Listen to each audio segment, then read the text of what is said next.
ಓಡಾಡುವ ಒಂದು ರಸ್ತೆಯಲ್ಲಿ ಒಬ್ಬ ಹಿರಿಯರು ರಸ್ತೆಯನ್ನು ದಾಟಲು ಕಷ್ಟಪಡುತ್ತಿದ್ದಾರೆ. ಅನೇಕ ಜನರು ಅವರಿಗೆ ಸಹಾಯ ಮಾಡದೆ ಅವರ ಪಕ್ಕದಲ್ಲೇ ನಡೆದು ಹೋಗುತ್ತಿದ್ದಾರೆ. ವಿದ್ಯಾರ್ಥಿಗಳ ಗುಂಪು ಅವರನ್ನು ನೋಡುತ್ತದೆ. ಆದರೆ ಮುನ್ನಡೆದು ಹಾಕಿ ಇದು ನಮ್ಮ ಜವಾಬ್ದಾರಿಯಲ್ಲ ಎಂದು ಭಾವಿಸುತ್ತದೆ. ಆ ಮನುಷ್ಯನು ಒಬ್ಬರೇ ಕಷ್ಟಪಡುತ್ತಿರುತ್ತಾನೆ. ಈಗ ಬನ್ನಿ, ನಾವು ಭಾತೃತ್ವವನ್ನು ಮತ್ತು ಜವಾಬ್ದಾರಿಯನ್ನು ಆಚರಿಸಿದಾಗ ಏನಾಗುತ್ತದೆ ಎಂದು ನೋಡೋಣ. ಈ ಬಾರಿ ಒಬ್ಬ ವಿದ್ಯಾರ್ಥಿಯು ಮುಂದೆ ಬಂದು ಆ ಹಿರಿಯ ವ್ಯಕ್ತಿಗೆ ರಸ್ತೆಯನ್ನು ಸುರಕ್ಷಿತವಾಗಿ ದಾಟಲು ಸಹಾಯ ಮಾಡುತ್ತಾನೆ. ಇತರರು ಅವನನ್ನು ಅನುಸರಿಸಿ ಇಂತಹ ಚಿಕ್ಕ ಅನುಕಂಪದ ದಯೆಯ ಕ್ರಿಯೆಗಳೇ ಸಮಾಜವನ್ನು ಶಕ್ತಿಯುತಗೊಳಿಸುತ್ತಾರೆ ಎಂಬುದನ್ನು ತಿಳಿದುಕೊಳ್ಳೋಣ. ಭಾತೃತ್ವ ಎಂದರೆ ಕುಟುಂಬಗಳಷ್ಟೇ ಅಲ್ಲ, ನಮ್ಮ ಸಮುದಾಯಗಳಲ್ಲೂ ಸಹ.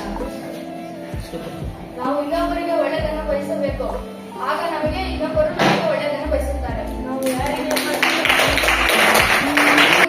ಕಷ್ಟದಲ್ಲಿದ್ದಾಗ ಸಹಾಯ ಮಾಡಬೇಕು, ಆವಾಗ ನಾವು ಕಷ್ಟದಲ್ಲಿದ್ದಾಗ ನಮ್ಮನ್ನು ಇನ್ನೊಬ್ಬರು ಸಹಾಯ ಮಾಡ್ತಾರೆ.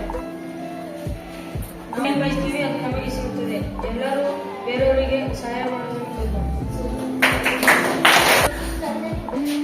ದೃಶ್ಯ 1. ಒಬ್ಬ ವಿದ್ಯಾರ್ಥಿ ಶಾಲೆಗೆ ಹೊಸದಾಗಿ ಸೇರಿರುತ್ತಾನೆ. ಅವನು ಬೇರೆ ರಾಜ್ಯವನ್ನಾದ ಕಾರಣ ಅವನಿಗೆ ಕನ್ನಡ ಭಾಷೆ ಸರಿಯಾಗಿ ಮಾತನಾಡಲು ಬರುತ್ತಿರುವುದಿಲ್ಲ. ಅವನು ಉತ್ಸಾಹಕನಾಗಿದ್ದರೂ ಸ್ವಲ್ಪ ಆತಂಕದಿಂದ ತನ್ನ ಸಹಪಾಠಿಗಳೊಂದಿಗೆ ಮಾತನಾಡಲು ಪ್ರಯತ್ನಿಸುತ್ತಾನೆ. ಆದರೆ ಕೆಲವು ವಿದ್ಯಾರ್ಥಿಗಳು ಅವನನ್ನು ನೋಡಿ ನಗುತ್ತಾರೆ. ನೋಡಿ, ಇಲ್ಲಿ ಇವತ್ತು ನಿಮ್ಮ ಶಾಲೆಗೆ ನಿಮ್ ಜೊತೆ ಆಟಾಡಕ್ಕೆ, ನಿಮ್ ಜೊತೆ ಇಂಗ್ಲೆಂಡ್ ವಿದ್ಯಾಭ್ಯಾಸ ಮಾಡಕ್ಕೆ ಒಬ್ಬ ಹುಡುಗ ಬಂದಿದ್ದಾನೆ ಮಹಾರಾಷ್ಟ್ರದಿಂದ. ಎಲ್ಲಿಂದ ಬಂದಿದ್ದಾನೆ? ಹೆಸರು ನಾನಾ ಸಾಹೇಬ್ ಅಂತ ಹೇಳಿ. ಇವನಿಗೆ ಕನ್ನಡ ಬರಲ್ಲ. ಇವನಿಗೆ ಕನ್ನಡ ಕಲಿಸೋ ಜವಾಬ್ದಾರಿ, ಇವ್ರ ಜೊತೆ ಆಟಾಡೋ ಜವಾಬ್ದಾರಿ, ಇವ್ರಿಗೆ ಓದಿಸೋ ಜವಾಬ್ದಾರಿ ಎಲ್ಲ ನಿಮ್ಮಲ್ಲಿ ಬಿಟ್ಟಿದ್ದೀನಿ. ಆಯ್ತಾ? ಇವನಿಗೆ ಚೆನ್ನಾಗಿ ಕನ್ನಡ ಕಲಿಸ್ಬೇಕು. ಓಕೆನಾ? ಇವ್ರ ಹೆಸರೇನು? ಇವರೆಲ್ಲ ಹೆಸರೆಲ್ಲ ಪರಿಚಯ ಮಾಡ್ಕೊಳ್ಳಿ, ಚೆನ್ನಾಗಿ ಮಾತಾಡಿ. ಆಯ್ತಾ? ಹೋಗ್ ಕೂಡ ಇವ್ರ ಜೊತೆ ಸೇರ್ಕೊಂಡು ಆಟಾಡಿ.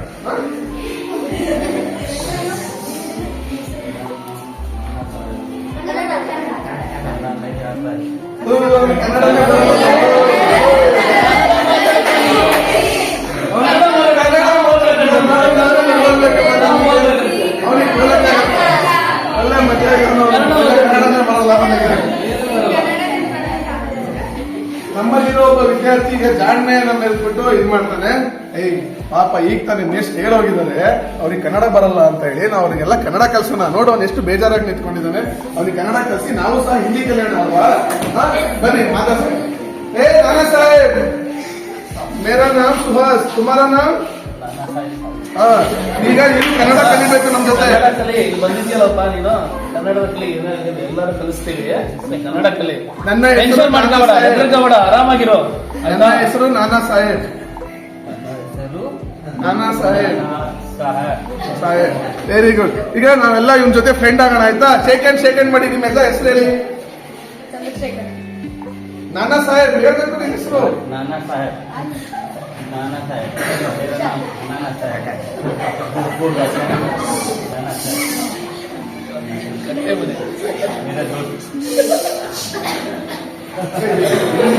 ಇನ್ನೊಂದು 10-15 ದಿನದಲ್ಲಿ ನಾವು ಹೆಂಗೆ ನಿಮ್ಗೆ ಪ್ರೇರಣೆ ಮಾಡ್ತೀವಿ ಅಂದ್ರೆ, ನಮಗೆ ನೀವು ಕನ್ನಡ ಹೇಳ್ಕೊಡ್ಬೇಕು ಸರ್. ಆಲದಲ್ಲಿ ಕಲಿತೀಯ ನೀನು. ಯಾಕಂದ್ರೆ ಕನ್ನಡದ ಭಾಷೆ ಹಂಗಿದೆ, ಕನ್ನಡದ ಸೊಗಡು ಹಂಗಿದೆ, ನಮ್ಮ ಮಣ್ಣಿನ ಸೊಗಡು ಹಂಗಿದೆ.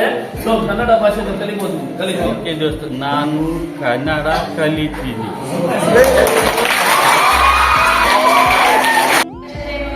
ನಮ್ಮ ಶಾಲೆಯ ಪ್ರಾಂಶುಪಾಲರ್ ಆಗಿರುವ ತೇಜಸ್ವಿನಿ ಮೇಡಮ್ ಅವರಿಗೆ ವಂದನೆಗಳು. ಹಾಗೆ ನನ್ನ ಪ್ರೀತಿಯ ಶಿಕ್ಷಕ ಸಿಬ್ಬಂದಿಯವರಿಗೆ ತುಂಬ ಹೃದಯದ ವಂದನೆಗಳು.